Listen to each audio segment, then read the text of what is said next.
പരിശുദ്ധ റമദാൻ വിട പറയുകയാണ്. നമ്മുടെ കൂടെ ഒരു മാസം സഹവസിച്ച വിശുദ്ധ റമദാന് നമ്മളെക്കുറിച്ച് കൃത്യമായ ധാരണ വന്നിട്ടുണ്ട്. ഇനി നമ്മളെക്കുറിച്ചുള്ള വളരെ കൃത്യമായ റിപ്പോർട്ടുമായി അള്ളാഹുവിലേക്ക് മടങ്ങുകയാണ് റമദാൻ.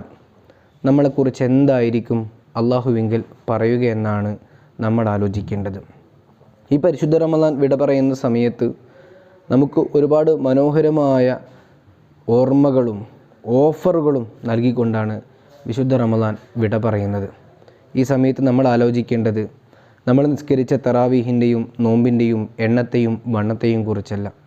അതെല്ലാം പടച്ച റബ്ബ് സ്വീകരിച്ചിട്ടുണ്ടോ എന്ന ഏറ്റവും വലിയ ആലോചനയും ആശങ്കയുമാണ്. അതോടൊപ്പം റഹ്മാനായ റബ്ബ് സ്വീകരിക്കുമെന്ന നല്ല പ്രതീക്ഷയും. അങ്ങനെ ഈ വിശുദ്ധ റമദാൻ വിട പറയുന്ന സമയത്ത് ഇനിയും റമദാൻ വരും, പക്ഷേ അന്ന് നമ്മൾ ഉണ്ടാകുമോ എന്ന് നമുക്ക് അറിയില്ല. അങ്ങനെ വികാരത്തോടെ വേണം ഈ പരിശുദ്ധ റമദാനെ നമ്മൾ യാത്രയാക്കാൻ. ഒരിറ്റ് കണ്ണുനീരെങ്കിലും നമ്മളെ ഒരു മാസം നന്നായി നിയന്ത്രിച്ച് നമ്മൾക്കൊരുപാട് മാറ്റങ്ങളും നന്മകളും സമ്മാനിച്ച ഈ വിശുദ്ധ റമദാൻ വിട പറയുമ്പോൾ നമ്മളിൽ നിന്ന് ഉറ്റണം, നമ്മുടെ കണ്ണുകൾ സജലമാകണം എന്നുകൂടെ നമ്മൾ മനസ്സിലാക്കേണ്ടതുണ്ട്.